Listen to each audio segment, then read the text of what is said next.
Hello everyone, today in this video I am going to discuss example 8.26. This example says that if a fair coin is tossed an even number of times, that is 2n, show that the probability of obtaining more heads than tail is given as this.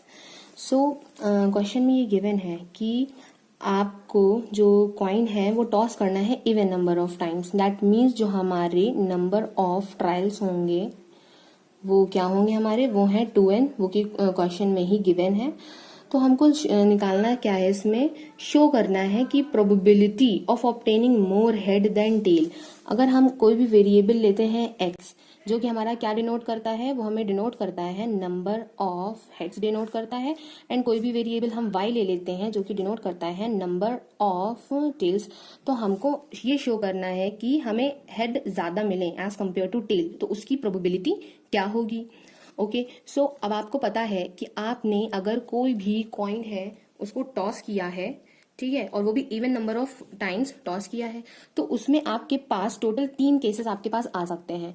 तो 3 cases क्या होंगे. पहला तो case ये होगा कि मान लीजिए आपने 10 टाइम्स एक कॉइन को टॉस किया है, तो उसमें हेड आपके 6 आए हैं और टेल आपके 4 आए हैं. तो यहां से आपको एक केस मिल जाता है कि x is greater than y, that is head हमारा ज्यादा है टेल के कंपैरिजन में. एक केस ये बन जाता है.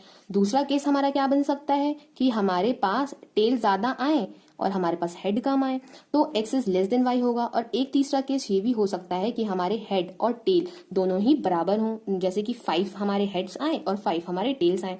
तो ये 3 केसेस ही इसमें हमको मिलेंगे. और इन तीनों का अगर हम एडिशन करेंगे तो वो किसके इक्वल आएगा, वो हमेशा 1 के इक्वल ही आएगा, क्योंकि सारे केसेस जितने भी होते हैं उनका सम हमेशा इक्वल टू 1 होता है.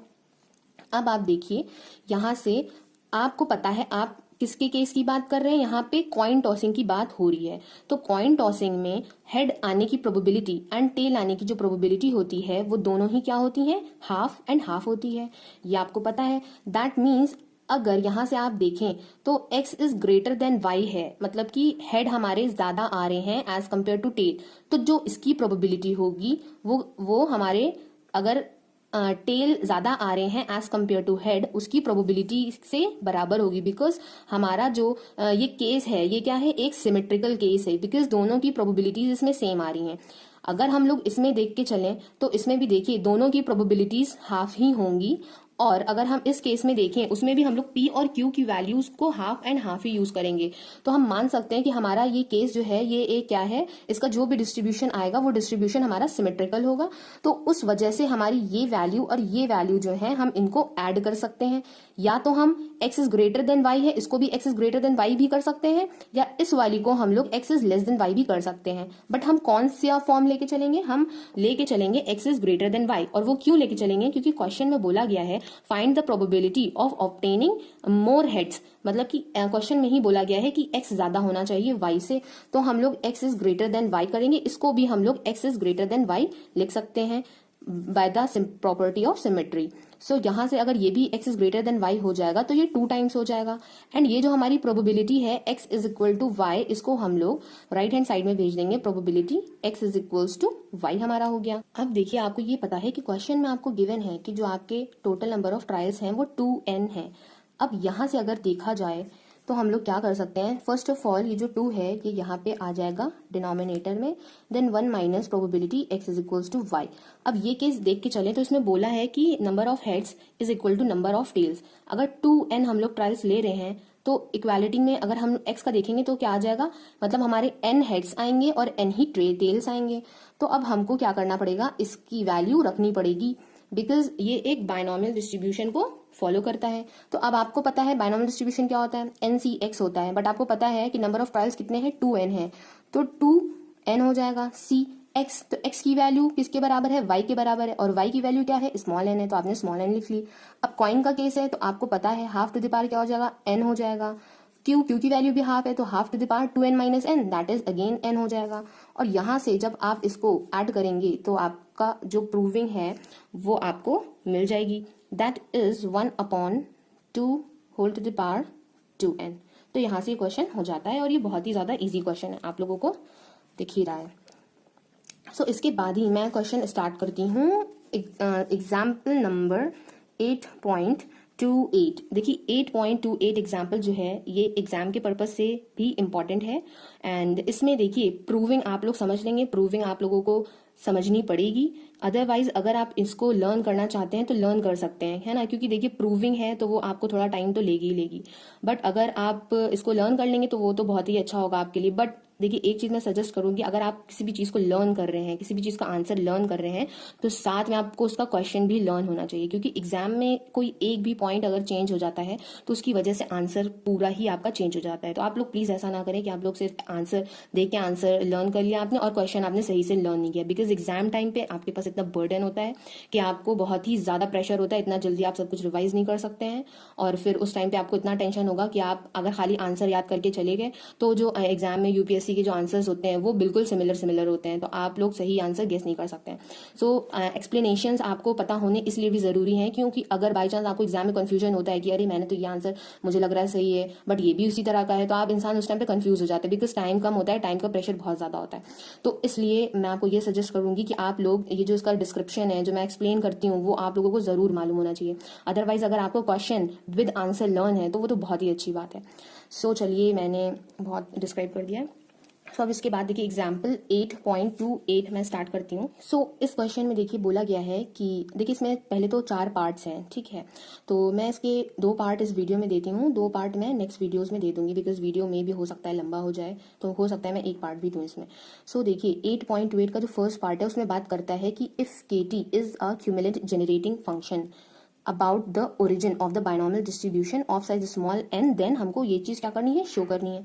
तो देखिए क्यूमुलेंट जनरेटिंग फंक्शन मैंने बायनॉमियल डिस्ट्रीब्यूशन का बताया है, तो क्यूमुलेंट जनरेटिंग फंक्शन जो है उसका फॉर्मूला क्या होता है, KXT से हम लोग उसको रिप्रेजेंट करते हैं और वो इक्वल होता है log MXT के, जहाँ पे MXT क्या होता है, मूवमेंट जनरेटिंग फंक्शन होता है, ठीक है। अब यहाँ पे बायनॉमियल डिस्ट्रीब्यूशन ही हम लोग स्टडी कर रहे हैं, तो यहाँ पे ये movement generating function of binomial distribution हो जाएगा। तो देखिए तो log लिया हमने, अब movement generating function of binomial distribution क्या होता है, वो होता है Q plus P e to the power T whole to the power n। अगर आपको मूवमेंट जनरेटिंग फंक्शन डिराइव करना नहीं आता है तो आप डिस्क्रिप्शन में लिंक है, वहां से जाके देख सकते हैं। सो अब आपको पता है कि यहाँ पे पावर n है, तो ये पावर हम इसको आगे लिख सकते हैं, तो हमने यहाँ पे लिख दिया n times log Q plus P e to the power T। So यहाँ से हमको देखिए ये चीज मिल जाती है, बट हमें उसमें क्या प्रूफ करना है, क्वेश्चन में गिवन है कि अगर हम इसका डिफरेंशिएट करें विद रिस्पेक्ट टू टी, तो हमें जो RHS वाली वैल्यू है उसको हमें प्रूफ कर देना है, और जहाँ पे जो z की वैल्यू है वो भी हमें गिवन है। अब देखिए अगर हम इसको t के रिस्पेक्ट में डिफरेंशिएट करते हैं तो सबसे पहले तो देखिए log x का डिफरेंशिएशन हम लोग करेंगे, तो log x का डिफरेंशिएशन क्या होता था, 1/x होता था, तो 1/q plus p e to the power t आ जाएगा, और यहाँ से जब q का करेंगे डिफरेंशिएशन t के रिस्पेक्ट में ये 0 हो जाएगा, देन यहाँ पे करेंगे तो ये टर्म जो है p into e to the power t हमारे पास बच जाएगा। अब इसके बाद देखिए हम क्या करेंगे, यहाँ से अगर हम कॉमन निकाल लें e to the power t, because e to the power t दोनों तरफ हमें दिख रहा है, ये क्या हो सकता है, कैंसिल आउट हो सकता है। तो देखिए यहाँ से हमने NP e to the power t जब हम कॉमन निकालेंगे तो समझ लीजिए वो कैंसिल आउट हो गया, बट यहाँ पे जो q है तो q के अपॉन में भी e to the power t होगा, तो हम लोग उसको न्यूमरेटर में ले जाएंगे, e टू द पावर -1 के फॉर्म में हो जाएगा, कुछ इस तरह से हो जाएगा, ठीक है। अगर अब हम लोग देखिए इसका क्या करें, इसको हम लोग न्यूमरेटर में लेके जाएं तो ये क्या हो जाएगा, NP p plus q e to the power -1 whole to the power -1 हो जाएगा ऑब्वियसली। देन NP है, अब हम यहाँ से अगर क्या करें, p को भी हम लोग देखिए कॉमन निकालें, तो p को जब कॉमन निकालेंगे तो ये p टू द पावर -1 भी आएगा, तो p into p to the power -1 हो जाएगा, ब्रैकेट में क्या बचेगा, 1 plus q upon p e to the power -1 whole to the power -1, तो यहाँ से p क्या हमारा कैंसिल आउट हो जाएगा। अब इसके बाद हमारा क्या बचता है, n times 1 plus q upon p e to the power -1 whole to the power -1।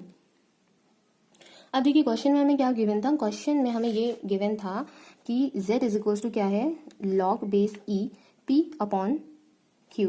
सो यहाँ से देखिए हमें q अपॉन p की वैल्यू चाहिए होगी, तो यहाँ से हम इजिली ये वैल्यू निकाल सकते हैं, तो इसको हम इस तरह से निकाल सकते हैं, e टू द पावर हमारा क्या हो जाएगा, z is equals to p by q हो जाएगा, बट हमें चाहिए किसकी वैल्यू है, q अपॉन p की चाहिए, तो q बाई p हम इधर लेकर आए और ये e to the power -z हमको इसकी वैल्यू मिल गई। सो ये वैल्यू हम क्या करेंगे, इस इक्वेशन में पुट कर देंगे, तो यहाँ पे हो जाएगा 1 plus e to the power -z, then ये ई टू द पावर आपका क्या है, टी है। मैंने गलती से -1 कर दिया।